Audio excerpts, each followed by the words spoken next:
Hello there, my name is Shaina and welcome to the Homestead. Today I'm going to be sharing with you some basic care for your chickens.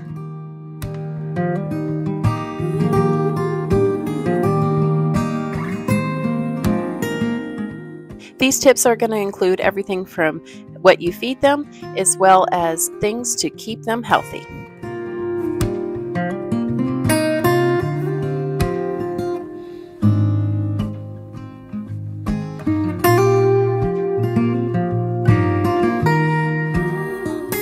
And hang out till the end because I'm going to show you some bloopers that happened on this video.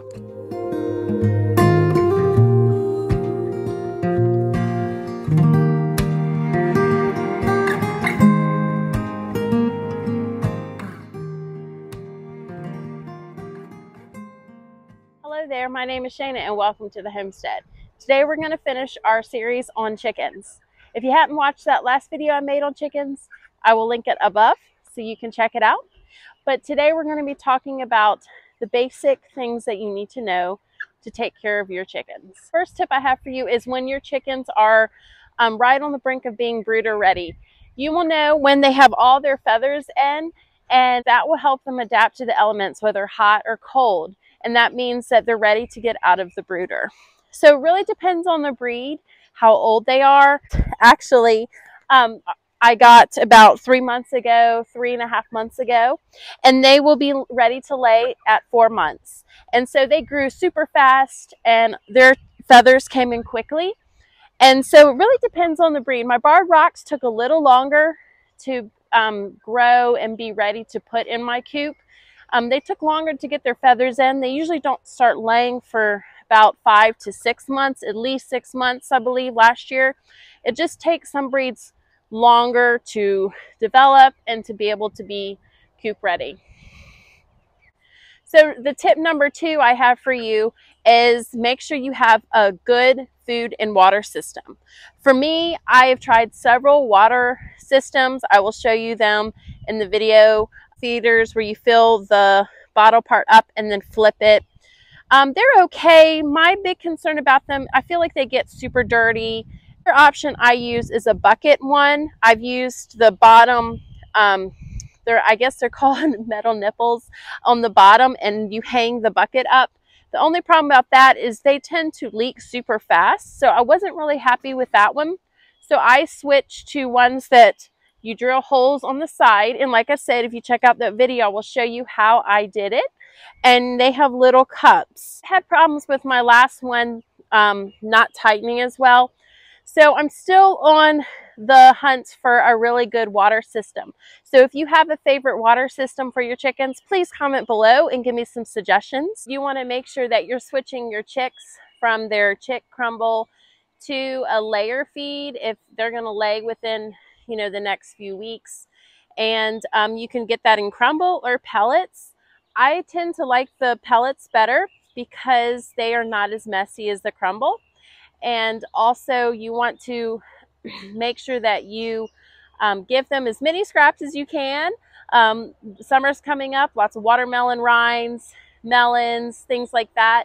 Just try to avoid the apple seeds, the onions, and the potatoes. Those tend to be toxic to your chickens. So try to supplement and add in as much fruits and vegetable scraps as you can so they can make you some beautiful fresh eggs. It's really bright.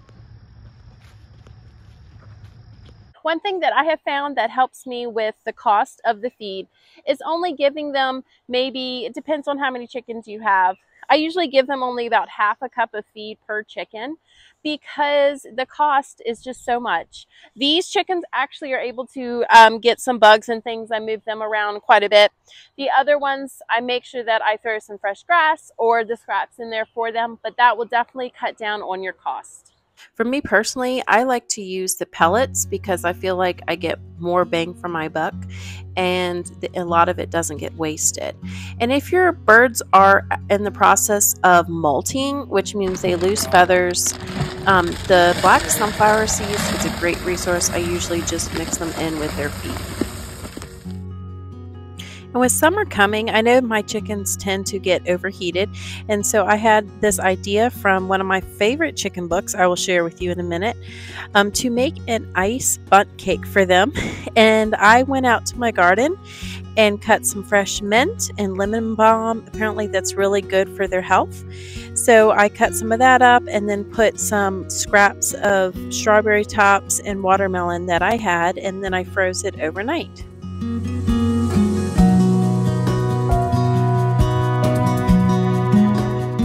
I put it in the coop and they went crazy over it. So definitely check out one of my favorite chicken books called Fresh Eggs Daily, and you will have to get a copy for yourself. If you're enjoying this video, make sure you subscribe to my channel for more of this content. It helps me find out what you like to see. So the other tip I would have for you is also, people want to know, how do you hold a chicken? So a lot of people hold them like this, but the one thing about this is if you don't hold their legs, they will escape from you. Another must for your chickens is a nesting box. Make sure you provide those chickens with a box to lay in. I have used several items. I'm not a big one to invest in buying these nice nesting boxes, but you can definitely do that. I just use a crate and put some straw or hay, or even pine shavings in it. Or I use just a wooden box. I'll show you the picture above of what we use. And it's funny, out of the, let's see, I have probably 10 that are laying up in the barn. All of them lay in one nesting box. So it's easy for me to just grab those eggs from all one nesting box. I don't see a problem with it. It works for us. And so you definitely want to provide a nesting box. You want to make sure you put it maybe in a corner or somewhere more secluded. The other thing you want to provide your chickens with is somewhere for them to sleep at night. Chickens like to be above ground when they sleep, so we have actually put a pine tree we chopped down and drilled it into the coop in the corner. So all of my 16 chickens actually all sleep and perch on that one branch at night.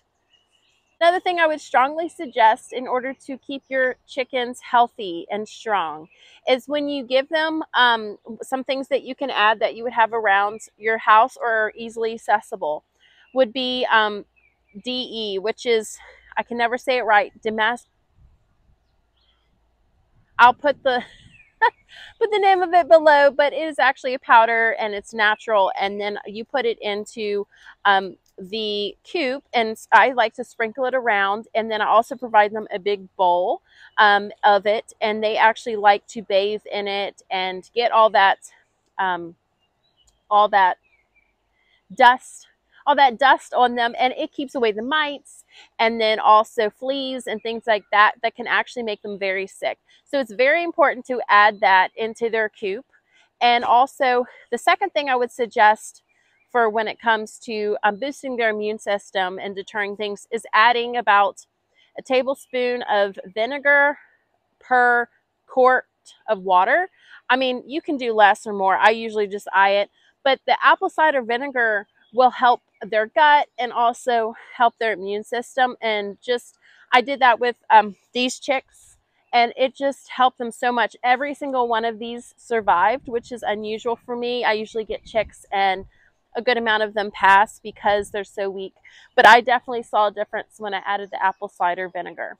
The thing that you definitely want to do is get your chicks, keep an eye out on them. So don't forget, sometimes we just get busy and we just don't pay attention, but a lot of times you can catch diseases, and also if they're sickly, if you really have to look detailed at them, and you really have to look carefully at them and make sure that they're not getting in fights with other hens, they're not bleeding, because if they're bleeding, the other chickens will actually peck at them and make that wound worse.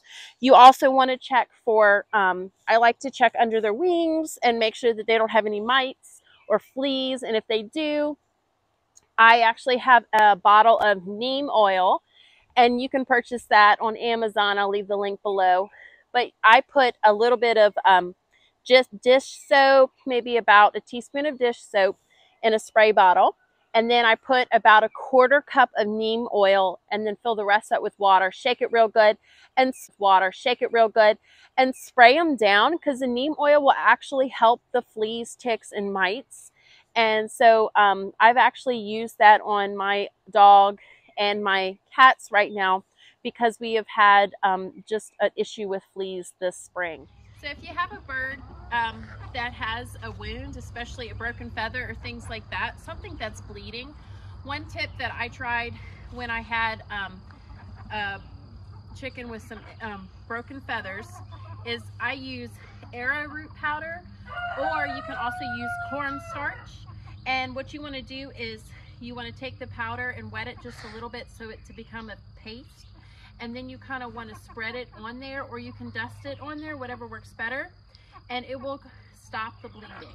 So if they're injured, definitely have some arrowroot around or some cornstarch. So those are some tips for your chickens. I hope you find it helpful. These are things I wish I would have known after doing a lot of reading and research and things like that. I wish I would have known these things to be able to even like deter diseases. Chickens are really fickle. Sometimes they will get sick and then they won't make it, and sometimes they will. But I hope these tips help you when you transition your chicks into the coop, and then just give you some tips on how to handle your chickens and take care of them this summer. So definitely, if you like this content, make sure you subscribe and click your notification button so you know that I'm putting out new videos. And I like to put videos out every Tuesday at 3 o'clock. So definitely check that out. And I can't wait. I have a lot of awesome things this summer coming. See you next time.